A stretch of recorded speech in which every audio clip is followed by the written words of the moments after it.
정말 강하다, 꼭 해봐라 라고 했었는데 그때 해볼 거예요. 기본적인 상검과의 상성이 굉장히 좋습니다. 엘드리치가. 그쵸.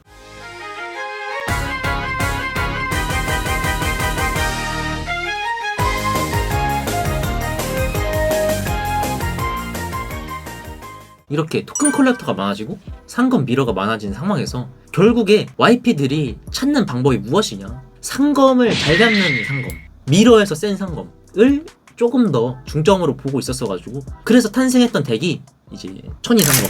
그렇죠. 이게 그 토큰 컬렉터로 토큰 컬렉터를 케어한다? 뭐 3전으로 뺏는다? 굉장히 매력적인 것도 맞고 실제로 굉장히 잘 통한 플랜인 거 맞아요. 그쵸. 하지만 그거 이전에 기본적인 메인 덱 구성 자체를 상대보다 더 우위에 있게 짜는 게 좀 더 승률을 확실하게 챙기기가 좋거든요. 그쵸. 이게 결국 어쩔 수 없죠. 그런데 사실 이게 천이 상검이라는 게 많은 분들이 사실 상검과 천이의 연계를 이미 생각을 하셨어요. 사실. 그쵸. 이게 그리고 심지어 그 시노노노라는 YP가 있는데 그분이 사실 환경 초반, 가장 극 초반에 그 상검 천이를 들고 그 입상도 했어요. 심지어 그 구축 그대로 중반에 넘어왔습니다. 이게 어떤 의미냐, 사실 그 덱 완성 자체는 환경 초반에도 나름 돼 있었는데 그 구축을 같이 해줄 YP가 없었다 정도였던 것 같아요. 저도 흥미가 있어가지고 그때 이제 그분이랑 연락하고 했었는데 정말 강하다, 꼭 해봐라 라고 했었는데 그때 해볼 거예요. 그 생각 들더라고요. 사실 저도 그때 되게 천이 상검을 좀 저평가했었거든요. 왜냐면 일단 상검 같은 이런 탄탄한 미드레인지 덱을 딱 받아보잖아요. 그쵸. 그러면 더 뭔가 쓰기 싫은. 맞아요. 순수하고 싶어요. 왜냐면 이 천이 같은 전개 파츠 기믹은 증식의 길을 굉장히 아프게 받을 위험도 있고, 무엇보다 이 레벨 조합식이라는 게 상검은 4, 4, 6, 4 이런 식이잖아요. 그쵸. 그런데 천이는 1, 7 뭐 이런 식이에요. 그쵸. 이거는 흔히 말하는 입듀얼 같은 느낌이 드는 거예요. 예, 그런 느낌이 들었죠, 확실히 처음에는. 솔직히 이게 그렇게 효율적인 파츠인지 잘 모르겠다라는 평가가 굉장히 지배적이었거든요. 그런데 이제 이게 반전이 됩니다. 네, 이게 반전이 된 이유가 토큰 컬렉터에 대한 케어도 천이 기믹이 다 해주고, 그리고 천이 기믹이 해줄 수 있는 플레이가 미러에서 정말 세요. 맞아요. 천이 파츠에서 상대가 어떤 카드든 소모가 될 수밖에 없는 구조가 형성이 돼가지고 비슈다의 존재가 워낙 상대에게 행동을 강요시키는 것도 있고, 가장 중요한 점은 천이 두 장으로 그냥 지 혼자서 적소가 나옵니다. 그러다 보니까 같은 기믹끼리의 충돌이면 천이 상검이 상검보다 우위일 수밖에 없었죠. 확실히. 그렇죠. 실제로 환경이 이제 3주차, 4주차 이렇게 넘어가면서 갈수록 상검 입상덱 비율에서 천이 상검의 비율이 조금씩 늘어나요. 그러다가 이제 8월 7일에서 8월 8일 대충 환경 한 3, 4주차 정도 되겠네요. 이때 이 열린 히체 GCS 연전에서 이 대회에서 입상한 모든 상검들이 다 천이 상검이었어요. 그만큼 이제 상검끼리 부딪혔을 때 이 천이 상검이 원래의 상검보다 조금 더 안정성이나 이런 후속면에서 좀 더 흔히 말하는 체급을 좀 더 크게 가져갈 수 있는 대표적인 사례가 아닌가 싶네요. 사실 그런데 정말 재밌는 게 저희가 이제 지금까지 천이 상검의 장점을 얘기해 드리면 이 천이 상검이 계속 대세가 될 것 같잖아요. 그런데 사실 정말 웃긴 게 얼마 안 가서 다시 순상검의 비율이 또 늘어나기 시작해요.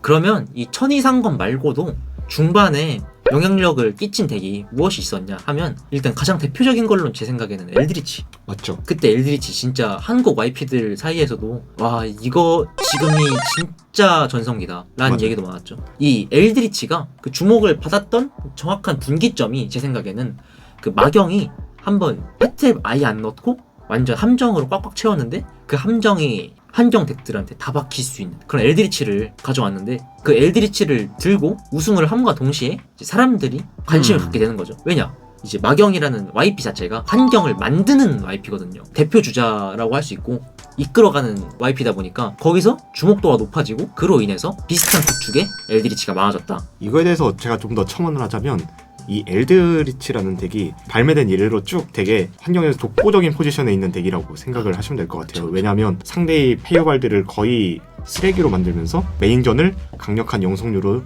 게임을 가져오는 이런 독보적인 함정덱 포지션에 있다고 생각하거든요.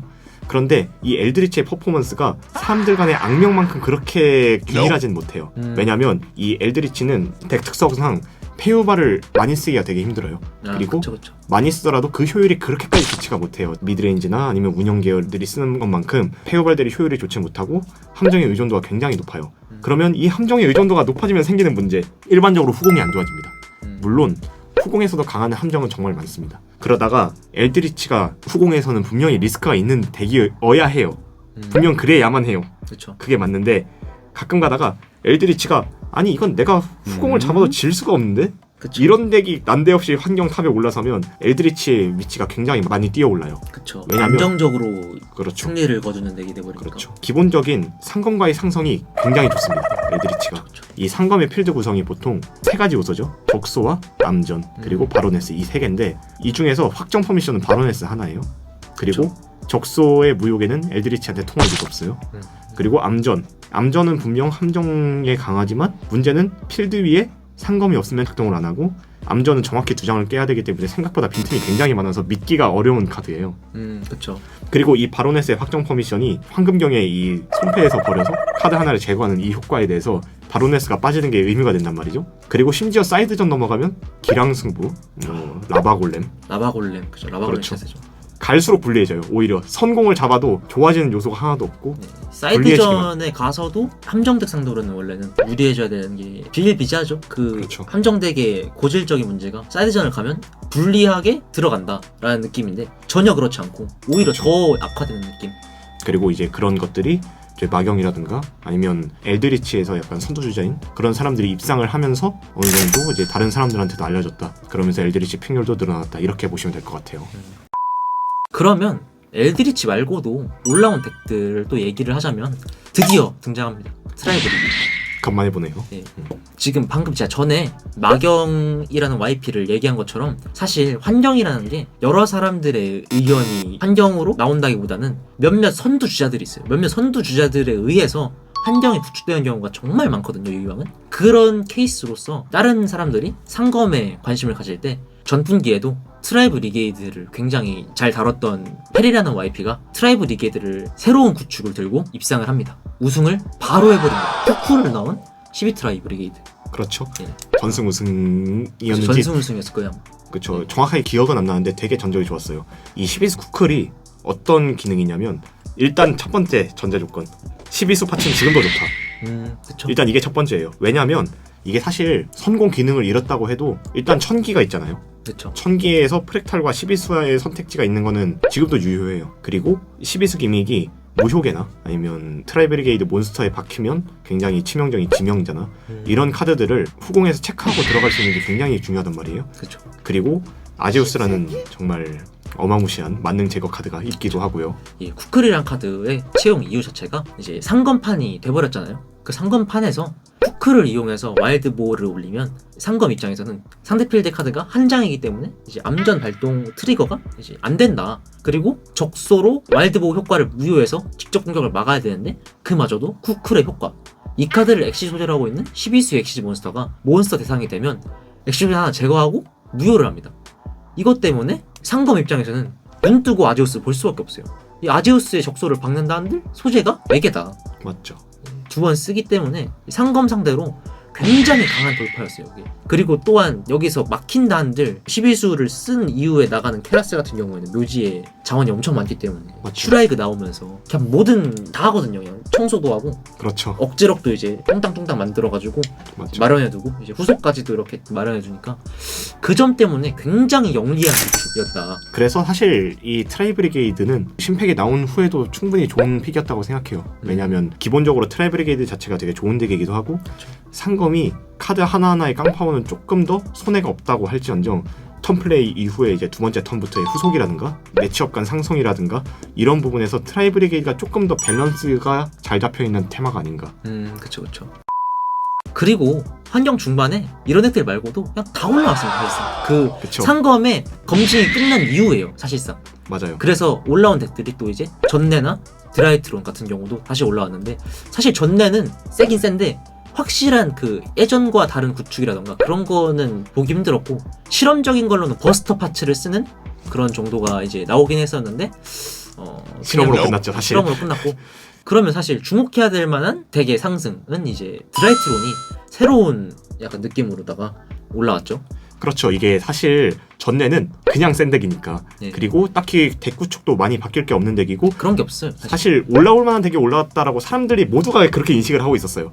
그래서 사실 그냥 좀 쓰기 싫다? 이런 느낌이었다고 보시면 될 것 같아요. 그래서 전내는 특별한 언급이 필요 없을 것 같고 이제 이 드라이트론에 대해서 조금 드라이트론 얘기를 해봐야 될 것 같아요. 사실 드라이트론이 무효의 메타에서 페이버를 안 맞는 덱은 절대 아니에요. 그렇죠. 맞긴 해요. 맞습니다. 분명히 맞아요. 그리고 그 무효계를 받아서 움직임이 멈춘 경우도 분명히 제법 나와요. 있긴 해요. 하지만 이 드라이트론은 어떻게 보면 전내계랑 되게 비슷한 차원에 있는 덱이라고 보시면 될 것 같아요. 왜냐면 턴당 공격권 숫자가 손패에 따라서 굉장히 많아집니다. 맞아요. 전내도 패만 좋으면 루루, 리리, 지지, 라오라오 이런 식으로 나가잖아요. 그렇죠. 드라이트론도 마찬가지예요. 굉장히 많은 공격수를 가지고 있고 그리고 그 공격수 하나하나가 되게 위험 요소가 커요. 왜냐면 아지우스를 이용한 돌파도 가능하고요. 맞아요. 그런 우회 루트가 또 있기 때문에. 그리고 블랙로즈를 이용한 돌파도 가능하고 그래서 이 드라이트론이 분명 성공 빌드가 강한 데인 것도 맞지만 되게 공격권이 많고 그래서 손패에 따라서는 상대 입장에서 거의 자연재해 같은 그런 수준의 움직임을 보여줄 때가 많다 보니까 이런 퍼미션 숫자가 한정적이고 다만 안정성의 장점인 이런 덱들 상대로 곧잘 뚫어내는 그런 능력을 가진 전개 덱이라고 보시면 될 것 같아요. 또 이제 변화점을 한번 말해보자면 퍼펙트 디클레어러를 채용하는 구축이 나오고 있죠. 그렇죠. 이 밑준비를 채용하는 구축이 사실 리스크가 분명 있다고 생각해요. 저도 장단점이 아직도 있다고 생각하는데 근데 다만 장점이 굉장히 확실한 게 기존의 얼디클 구축은 얼디클이 빠른 타이밍에 나가기가 굉장히 어려워요. 맞아요.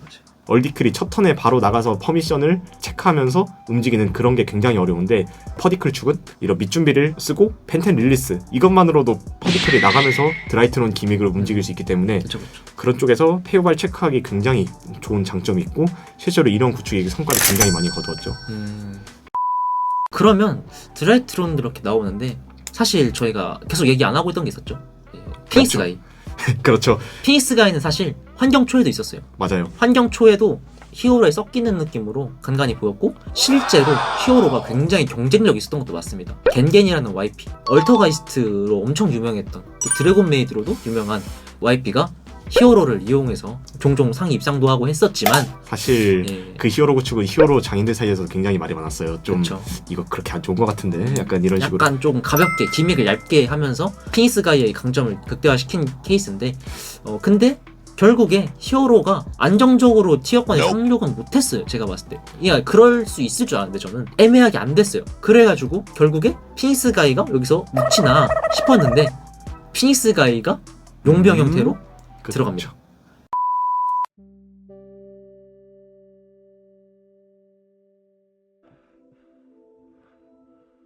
그런 점 때문에 피닉스 가이가 좀 간간히 보이는 편이었다.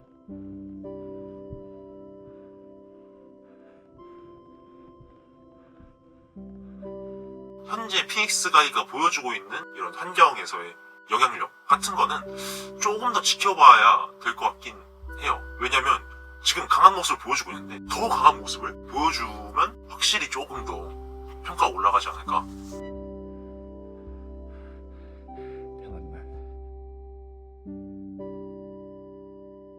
지금 여기 촬영 시점이 8월 26일인데 저희가 얘기하는 피닉스 가이에 대한 내용은 중반에 거의 막바지라고 보시면 돼요.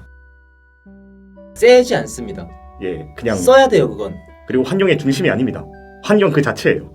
지금은 피닉스를 안 쓴다는 거는 말이 안 돼요. 그냥 그 덱 자체가 피닉스를 못 쓰는 덱이면 그렇죠. 올라올 수가 없다는 느낌까지 왔어요. 그 드라이트론 같은 경우만 조금 제외하면 그렇죠.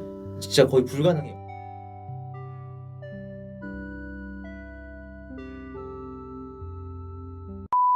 그리고 피닉스 가이 상검을 메타하는 덱 이 두 가지를 모두 만족시킨 덱이 바로 최근에 관동권에서 유행하고 있는 만별 피닉스 섬도.